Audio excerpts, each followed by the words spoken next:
My dear students, welcome to Learner's World. In this video, I talk about model question paper writing for academic and professional success.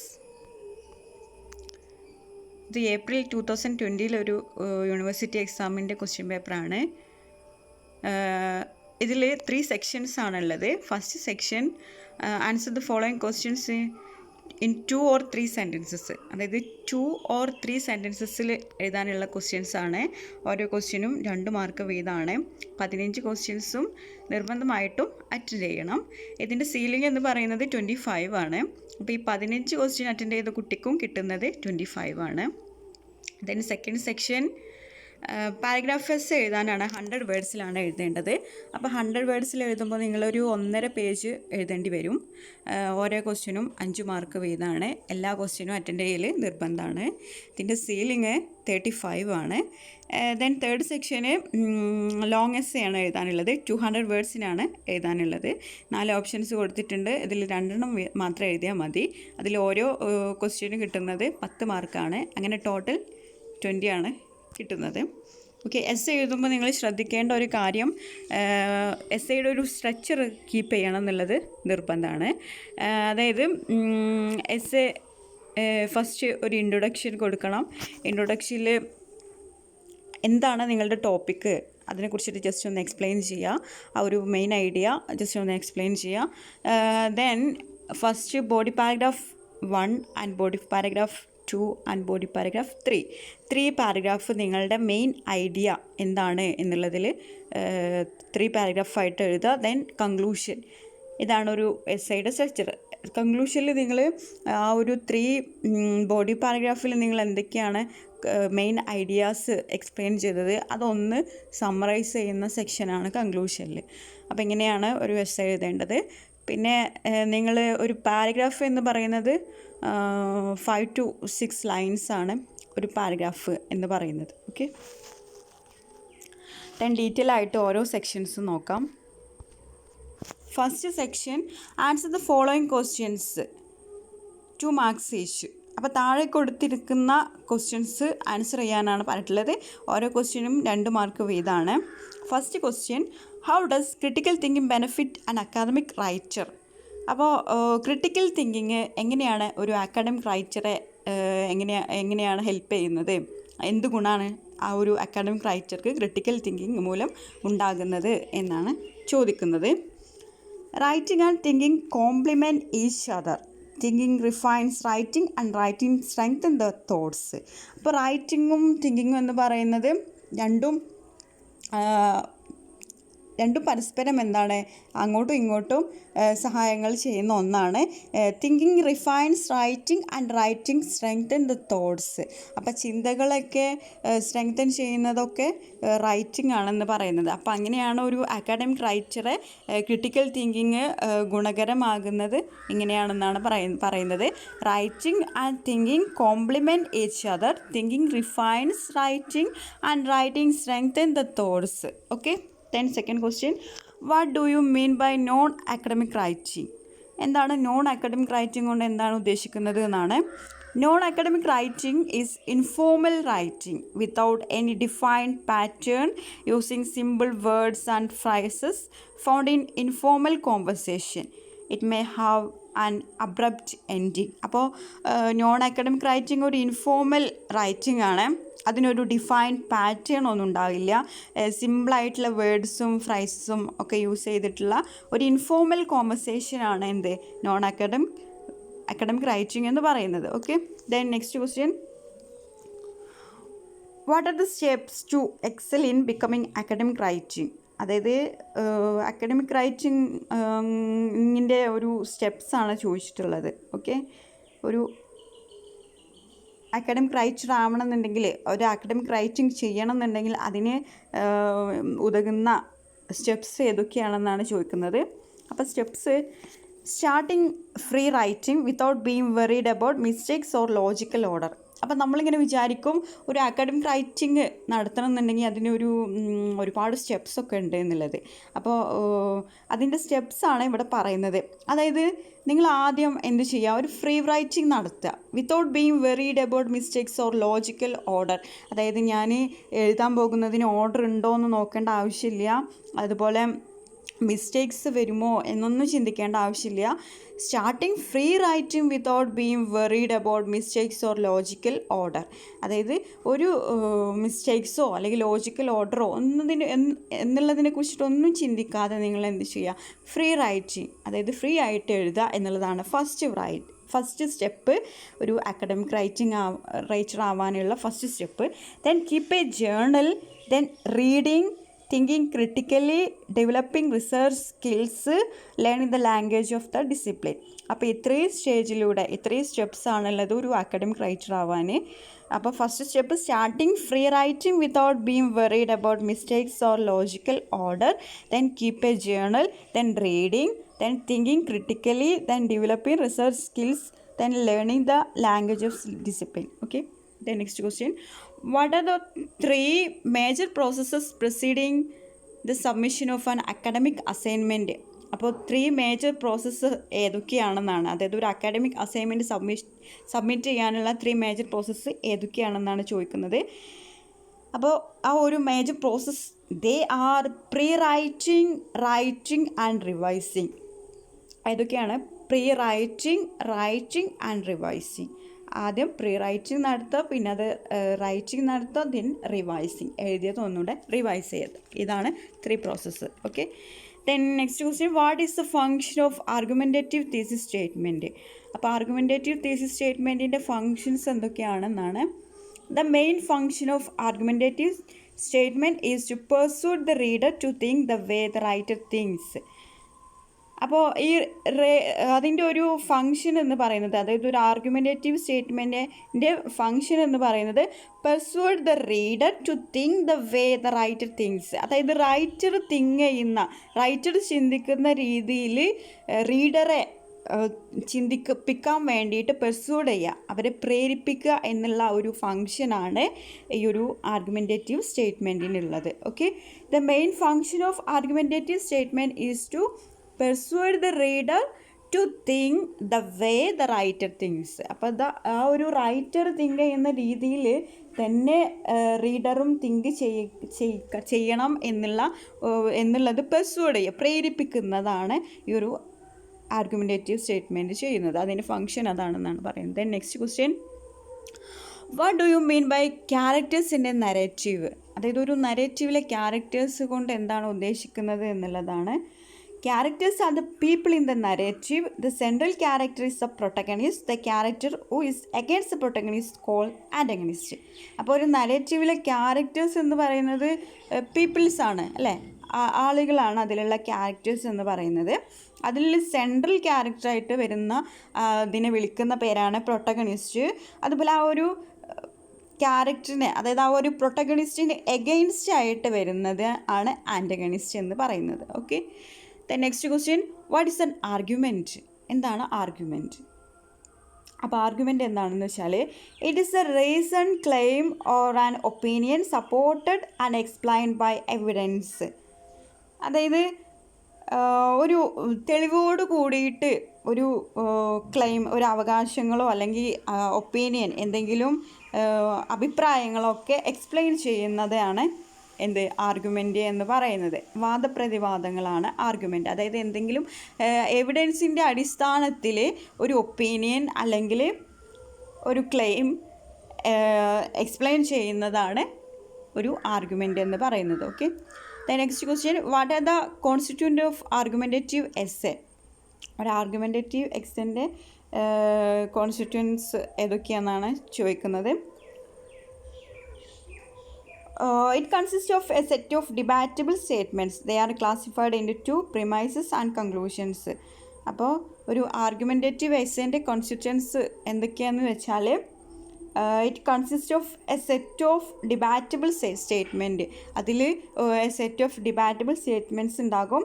They are classified into 2 premises and conclusion. ഒരു premises ഉണ്ടാകും, പിന്നെ ഒരു conclusion ഉണ്ടാകും എന്നാണ് പറയുന്നത്.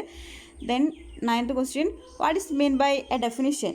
എന്താണ് ഒരു definition എന്നാണ് ചോദിച്ചിട്ടുള്ളത്. It is a statement that explains the meaning of a word, phrase, etcetera. The word may refer to an object, an idea, concept, A type of person, place or A phenomenon. അപ്പോൾ ഒരു definition എന്ന് പറഞ്ഞാൽ ഒരു statement ആണ്. അത് ഒരു വേർഡിൻ്റെ meaning explain ചെയ്യുന്നുണ്ട്, fries explain ചെയ്യുന്നുണ്ട്.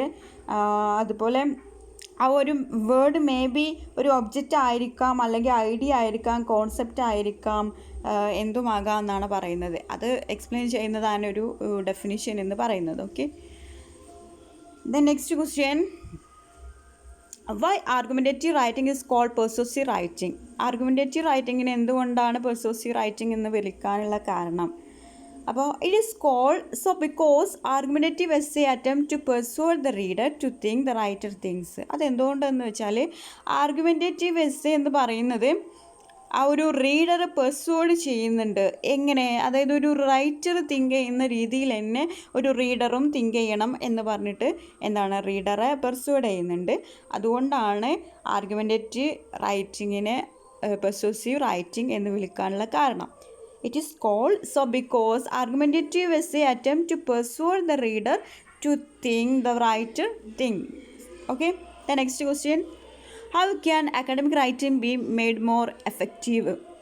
അതായത് എങ്ങനെയാണ് ഒരു അക്കാഡമിക് റൈറ്റിംഗ് കൂടുതൽ എഫക്റ്റീവ് ആകുന്നത് എന്നുള്ളതാണ്.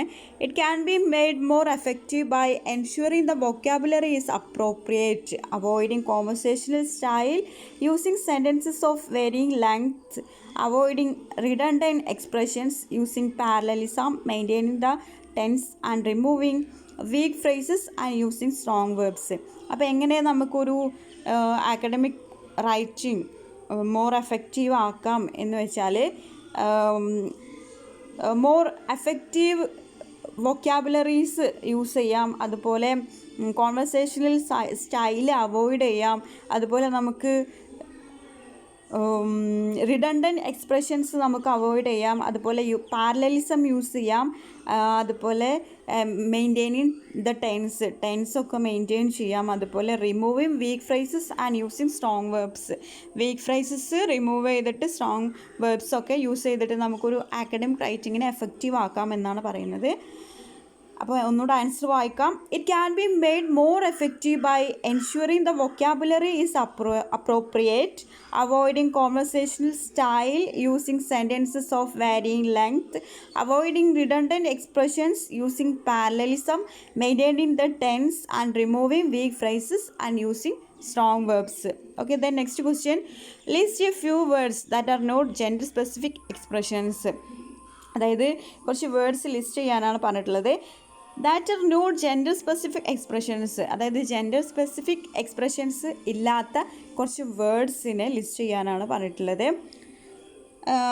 Answer: chairperson, police officer, owner, workforce, firefighter. അപ്പോൾ ഈ ഒരു വേർഡ്സിനൊന്നും ജെൻഡർ സ്പെസിഫിക് എക്സ്പ്രഷൻസ് ഇല്ല എന്നാണ് പറയുന്നത്. ചെയർപേഴ്സൺ എന്ന് പറയുന്നതിൽ ഒരു ജെൻഡർ സ്പെസിഫിക് എക്സ്പ്രഷൻ ഇല്ല. Police officer, owner, workforce, firefighter, ഇതിലൊന്നും ഒരു ജെൻഡർ സ്പെസിഫിക് എക്സ്പ്രഷൻസ് ഇല്ലാത്ത വേർഡ്സാണ്. The next question, what are the main functions of discourse markers? അപ്പോൾ ഡിസ്കോഴ്സ് മാർക്കേഴ്സിൻ്റെ മെയിൻ ഫങ്ഷൻസ് എന്തൊക്കെയാണെന്നാണ് ചോദിച്ചിട്ടുള്ളത്. Discourse markers are those words or phrases which are used to connect one discourse to another. Discourse markers connectors ആണ്, അതായത് one ഡിസ്കോഴ്സിനെ വേറൊരു ഡിസ്കോഴ്സുമായി connect ചെയ്യാൻ യൂസ് ചെയ്യുന്നതാണ് discourse markers. Okay, example discourse മാർക്കേഴ്സിൻ്റെ എക്സാമ്പിളാണ് ഇനി പറയുന്നത്. Anyway, right, okay, to begin with, they are use to, their functions are balance, contrasting points, introduce a new idea, present a counter argument, adding, changing of subject, clarifying points, summing up. ഇതൊക്കെ discourse മാർക്കേഴ്സിന് example ആണെന്നാണ് പറയുന്നത്. The next question, define a sentence. ഒരു sentence എന്താണെന്ന് define ചെയ്യുക. A sentence is a group of words arranged properly to make sense. ഇപ്പോൾ ഒരു sentence എന്ന് പറയുന്നത് ഒരു ഗ്രൂപ്പ് ഓഫ് വേർഡ്സ് നല്ലൊരു പ്രോപ്പർലി ആയിട്ട് അറേഞ്ച് ചെയ്തിരിക്കുന്നതിനെയാണ് ഒരു സെൻറ്റൻസ് എന്ന് പറയുന്നത്. എ ഗ്രൂപ്പ് ഓഫ് വേർഡ്സിനെ ഓർഡറായിട്ട് അറേഞ്ച് ചെയ്തിരിക്കുന്നതിനെ, അതായത് ഒരു സെൻസ് ക്രിയേറ്റ് ചെയ്യാൻ വേണ്ടിയിട്ട് അറേഞ്ച് ചെയ്തിരിക്കുന്നതിനെയാണ് ഒരു സെൻറ്റൻസ് എന്ന് പറയുന്നത്. A sentence is a group of words arranged properly to make sense. It is the basic unit of language. It starts with capital letter and ends with a full stop, exclamation or question mark. It contains a subject and verb.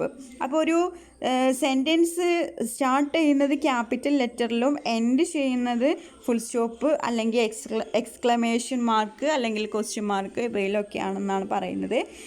അതൊരു അതിൽ ആ ഒരു സെൻറ്റൻസിൽ subject verb ഇവയൊക്കെ അടങ്ങിയിട്ടുണ്ടാകും എന്നാണ് പറയുന്നത്. Okay, then next question, define parallelism.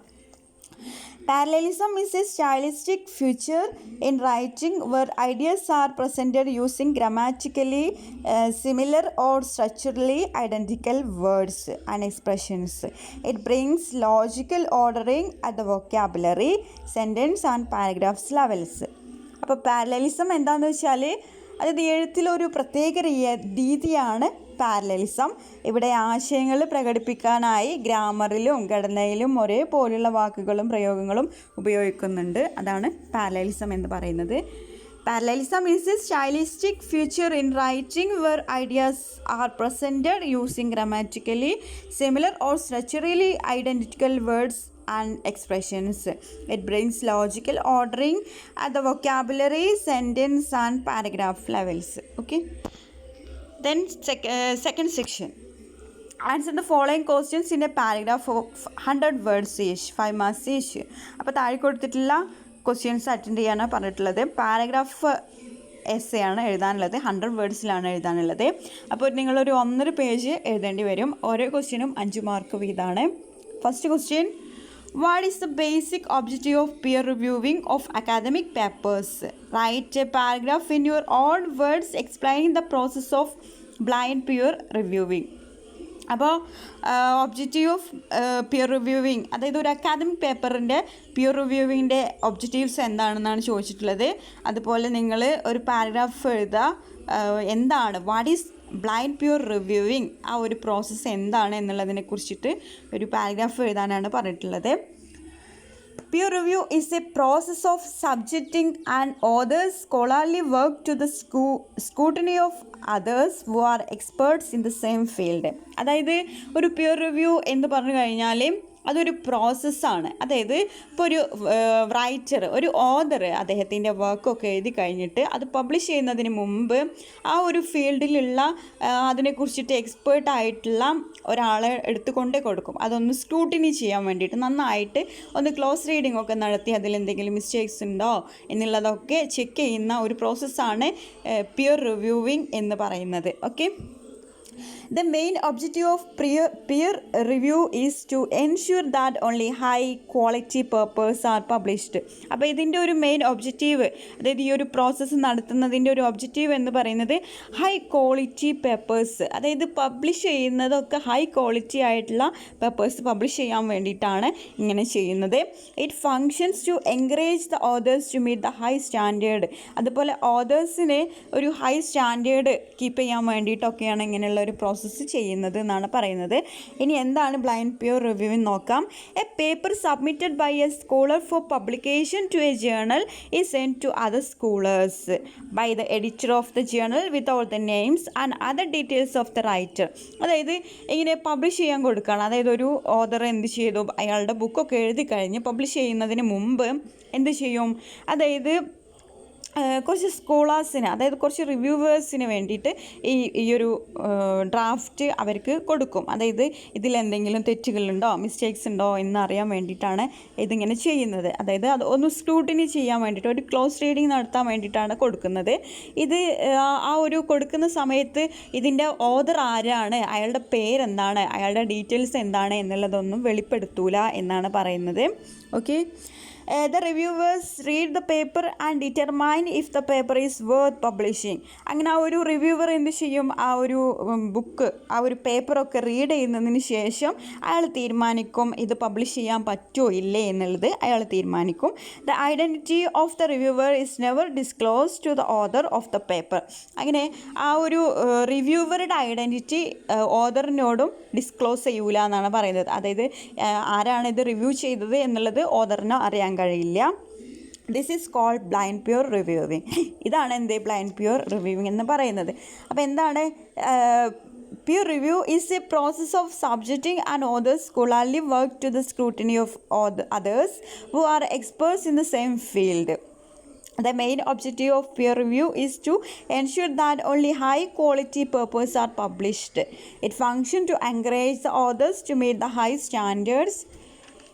Then a paper submitted by a scholar for publication to a journal is sent to other scholars by the editor of the journal without the names and other details of the writer. The reviewers read the paper and determine if the paper is worth publishing. The identity of the reviewer is never disclosed to the author of the paper. This is called blind pure reviewing. Next question, what are the advantages of 5 paragraph essay? എന്താണ് 5 paragraph എസ്സേയുടെ advantages എന്തൊക്കെയാണെന്നാണ് ചോദിക്കുന്നത്. A 5 paragraph essay consist of an introductory paragraph, 3 body paragraph and a concluding paragraph. അപ്പോൾ ഒരു 5 paragraph essay എന്ന് പറയുന്നത് ആദ്യം ഒരു introductory paragraph ഉണ്ടാകും, ദെൻ 3 ബോഡി പാരഗ്രാഫ് ഉണ്ടാകും, ദെൻ എ കൺക്ലൂഡിങ് പാരഗ്രാഫ് ഉണ്ടാകും.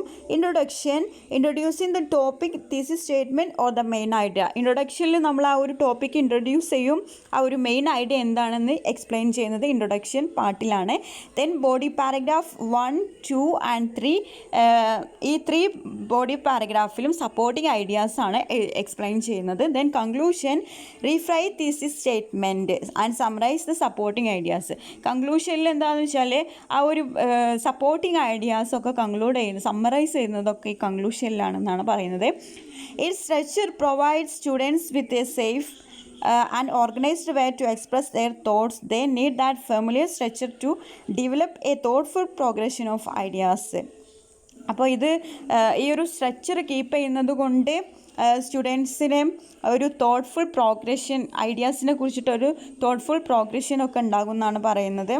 ഓക്കെ, അതുപോലെ അവരുടെ ഐഡിയാസ്, അവരുടെ തോട്ട്സൊക്കെ ഒരു ഓർഗനൈസ്ഡ് വേയിൽ എക്സ്പ്രസ് ചെയ്യാനൊക്കെ ഈ ഒരു സ്ട്രക്ചർ സഹായിക്കും എന്നാണ് പറയുന്നത്. Then for a beginner it acts a blueprint for a successful essay. It is easy to find 3 supporting arguments or ideas for any topic. It teaches students how to support a thesis. It teaches them how to write a paragraph properly. It is easy for the readers to follow the writing. അപ്പോൾ ഇത്രയും ഒബ്ജക്റ്റീവ്സൊക്കെ ഒരു ഇത്രയും advantages ഒക്കെ ഒരു 5 paragraph എസ്സേക്ക് ഉണ്ട് എന്നാണ് പറയുന്നത്. Then next question, what is mean by a case study, what are its essential components. A case study is a detail study of a specific subject. അപ്പോൾ ഒരു കേസ് സ്റ്റഡി എന്ന് പറഞ്ഞാൽ ഒരു സബ്ജക്റ്റിനെ കുറിച്ചിട്ടുള്ള ഒരു ഡീറ്റെയിൽഡ് സ്റ്റഡിയാണ്. Such as a person, group, place, event, organization or phenomenon. Case studies are commonly used in social, educational, clinical and business research. അപ്പോൾ ഒരു കേസ് സ്റ്റഡി മേ ബി ഒരു പേഴ്സണെ കുറിച്ചിട്ടാകാം, അല്ലെങ്കിൽ ഒരു ഗ്രൂപ്പിനെ കുറിച്ചിട്ടാകാം, പ്ലേസിനെ കുറിച്ചിട്ടാകാം, ഇവൻറ്റിനെ കുറിച്ചിട്ടാകാം, എന്തുമാകാം. ഒരു ഡീറ്റെയിൽഡ് സ്റ്റഡി നടത്തുന്നതാണ് ഒരു കേസ് സ്റ്റഡി എന്ന് പറയുന്നത്. The steps involved in writing case study include. അപ്പോൾ ഈ കേസ് സ്റ്റഡി നടത്തണമെങ്കിൽ കുറച്ച് സ്റ്റെപ്സ് ഉണ്ട്. എന്തൊക്കെയാണ് ആ സ്റ്റെപ്സ് എന്നുള്ളത് നോക്കാം. First step, describing the situation, then identifying the issues to be solved, then analyzing the case using theories, then giving recommendations for solving the problem, then it encourages learning through problems. അപ്പോൾ ഇത്രയും steps ഒക്കെ follow ചെയ്യണം ഒരു case study നടത്തുമ്പോൾ എന്നാണ് പറയുന്നത്. ആദ്യം നിങ്ങളൊരു സിറ്റുവേഷൻ ഡിസ്ക്രൈബ് ചെയ്യണം, പിന്നെ എന്താണ് ആ ഇഷ്യൂ എന്നുള്ളത് ഐഡൻറ്റിഫൈ ചെയ്യണം, എന്താണ് സോൾവ് ചെയ്യാൻ പോകുന്ന ഇഷ്യൂ എന്നുള്ളത് ഐഡൻറ്റിഫൈ ചെയ്യണം. പിന്നെ ആ ഒരു കേസ് തിയറീസൊക്കെ യൂസ് ചെയ്തിട്ട് ആ കേസ് അനലൈസ് ചെയ്യണം. ദെൻ റെക്കമെൻഡേഷൻസൊക്കെ നൽകിയിട്ട് ആ ഒരു പ്രോബ്ലം സോൾവ് ചെയ്യണം. ദെൻ എൻകറേജസ് ലേണിംഗ് ത്രൂ പ്രോബ്ലംസിലൂടെ ലേണിംഗ് എൻകറേജ് ചെയ്യണം എന്നാണ് പറയുന്നത്. അതുപോലെ ഒരു കേസ് സ്റ്റഡിക്ക് ഒരു ഫോമാറ്റ് ഉണ്ട് എന്നാണ് പറയുന്നത്. അതിൻ്റെ format first introduction, then objectives, then background or history, then methodology, then review of literature, then results, then discussions, then recommendations, then conclusion. Okay, അപ്പോൾ ഇത്രയും ഫോമാറ്റ് ഉണ്ട്. ഈ ഒരു ഫോമാറ്റ് ഫോളോ ചെയ്തിട്ടാണ് ഒരു കേസ് സ്റ്റഡി എഴുതേണ്ടത്. Then next question,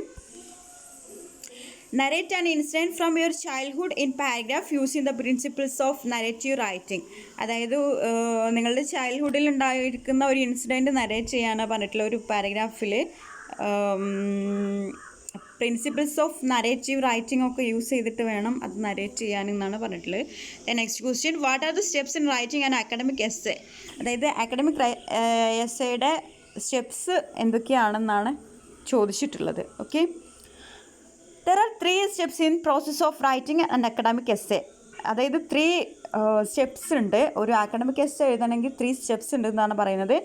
first one is pre writing, then writing, then revising. അങ്ങനെ 3 സ്റ്റെപ്സിലൂടെയാണ് ഒരു അക്കാഡമിക് റൈറ്റിംഗ് എഴുതുന്നത്. Pre writing means understanding the question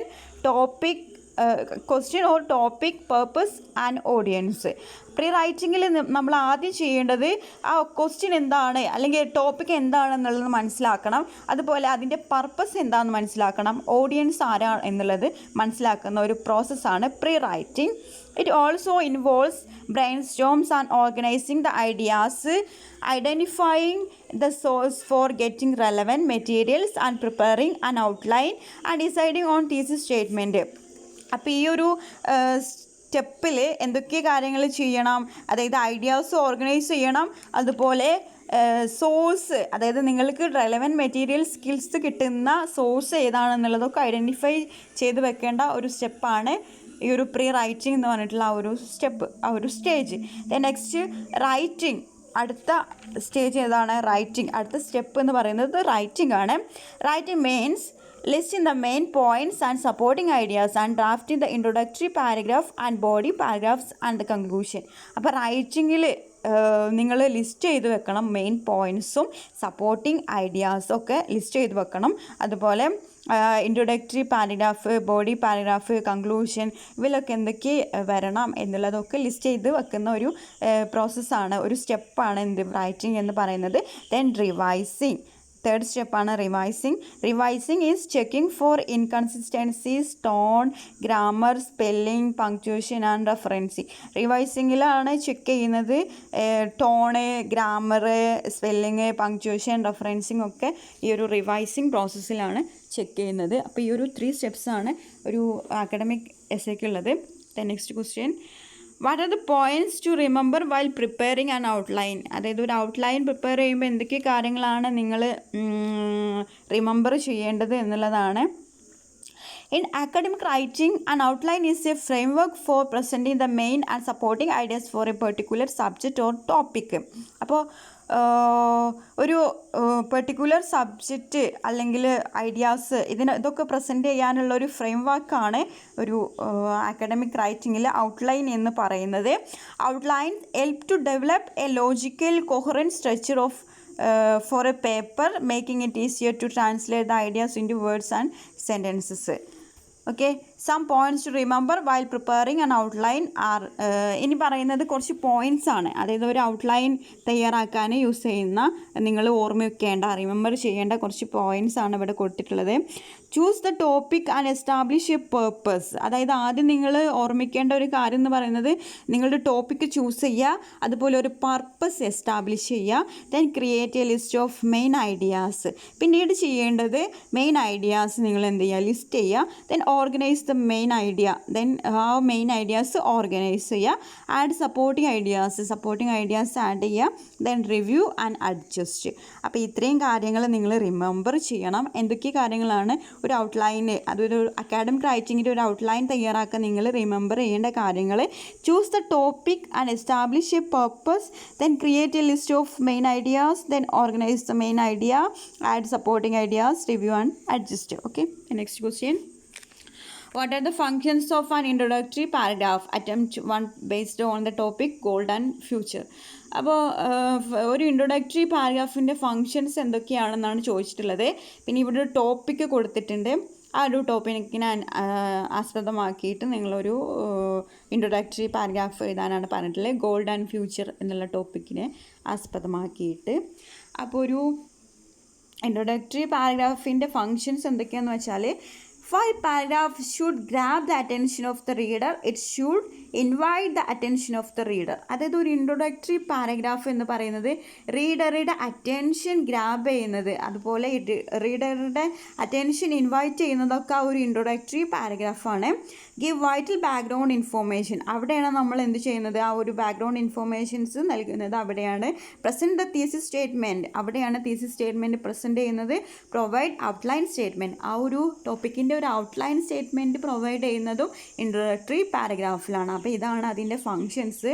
then ഈ ഒരു ടോപ്പിക്കിനെ ആസ്പദമാക്കിയിട്ട് ഗോൾഡ് ആൻഡ് ഫ്യൂച്ചർ എന്ന് പറഞ്ഞിട്ട് ആ ഒരു ടോപ്പിക്കിനെ ആസ്പദമാക്കിയിട്ട് എങ്ങനെ ഒരു ഇൻട്രൊഡക്ടറി പാരഗ്രാഫ് എഴുതാം, അത് ജസ്റ്റ് ഞാനൊന്ന് മെൻഷൻ ചെയ്യാം.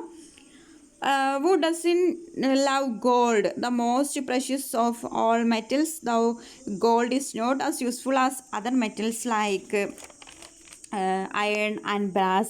It is the most valuable because its rarity. The price and demand of gold is increasing day by day എന്നൊക്കെ പറഞ്ഞിട്ട് നമുക്ക് ആ ഒരു ഗോൾഡ്, അതായത് നമ്മളുടെ ഗോൾഡ് ആൻഡ് ഫ്യൂച്ചർ എന്ന് പറഞ്ഞിട്ടുള്ള ആ ഒരു ടോപ്പിക്കിനെ ആസ്പദമാക്കിയിട്ട് നമുക്കൊരു ഇൻട്രൊഡക്ടറി പാരഗ്രാഫ് എഴുതാൻ സാധിക്കും. Then next question, describe the inaugural function of your arts day celebration.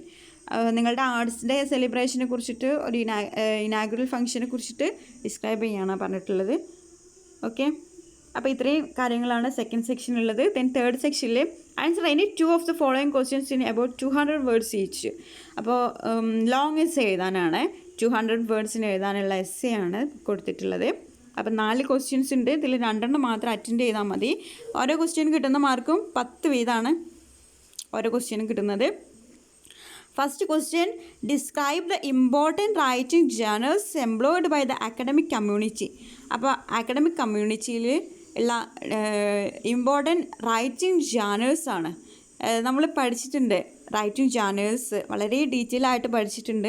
അപ്പം നിങ്ങൾ ഡീറ്റെയിൽ ആയിട്ട് എക്സ്പ്ലെയിൻ ചെയ്യണം. അത് ഏതൊക്കെയെന്നുള്ളതാണ്, ജേണൽസ് ഏതൊക്കെയെന്നുള്ളത് പറയാം. അക്കാഡമിക് റൈറ്റിങ്ങിൽ ജേണൽസിൽ പെട്ടിട്ടുള്ളതാണ്. എസ്സേസ് നിങ്ങൾ എഴുതുന്ന സമയത്ത് 5 പാരഗ്രാഫ് എസ്സേൻ്റെ സ്ട്രക്ചർ നിങ്ങൾ എഴുതണം, അത് എക്സ്പ്ലെയിൻ ചെയ്യണം.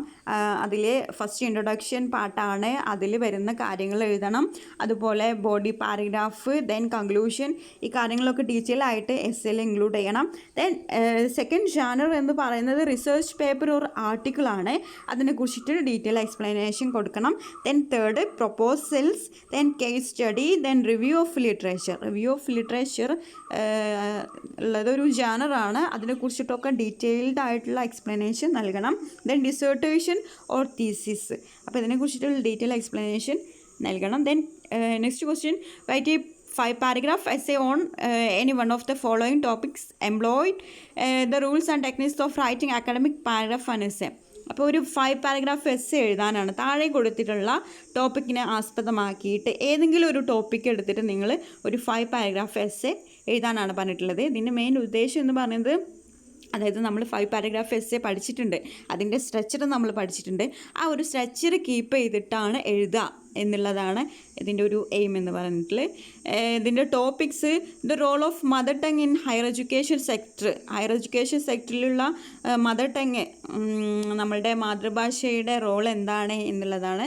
Then the status of women in politics, പൊളിറ്റിക്സിൽ വുമണിൻ്റെ status. Then sports and nationalism. Then strength and weakness of social മീഡിയയുടെ സ്ട്രെങ്ത് ആൻഡ് വീക്ക്നെസ്. ഇതാണ് ടോപ്പിക്ക്. ഇതിലേതെങ്കിലും ഒരു ടോപ്പിക്ക് ചൂസ് ചെയ്തിട്ട് ഒരു 5 പാരഗ്രാഫ് എസ്സേ എഴുതുക. Then next question, write a full length review of popular TV show. അതായത് ഒരു TV ഷോയുടെ ഫുൾ ലെങ്ത് റിവ്യൂ എഴുതാനാണ് പറഞ്ഞിട്ടുള്ളത്. Then next question, you are applying for the post of sub editor in a reputed newspaper company. Prepare a cover letter and a resume to apply for the post. അതായത് cover ലെറ്ററും റെസ്യൂമും എഴുതുന്നതൊക്കെ നമ്മൾ പഠിച്ചിട്ടുള്ളതാണ്. അപ്പോൾ നിങ്ങളൊരു news paper കമ്പനിയിലേക്ക് ഒരു സബ് എഡിറ്റർ പോസ്റ്റിന് വേണ്ടിയിട്ട് അപ്ലൈ ചെയ്യുന്ന സമയത്ത് തയ്യാറാക്കേണ്ട ഒരു കവർ ലെറ്ററും ഒരു റെസ്യൂമാണ് നിങ്ങളോട് എഴുതാൻ പറഞ്ഞിട്ടുള്ളത്. ഓക്കെ, അപ്പോൾ ഇത് 2 ക്വസ്റ്റ്യൻ എഴുതിയാൽ മതി. ഓരോ ക്വസ്റ്റ്യനും 10 മാർക്ക് വീതമാണ്. അങ്ങനെ ടോട്ടൽ 20 ആണുള്ളത്. Okay, I conclude here. Thank you for watching our video. If you are interested, please subscribe, comment, share, like. Thank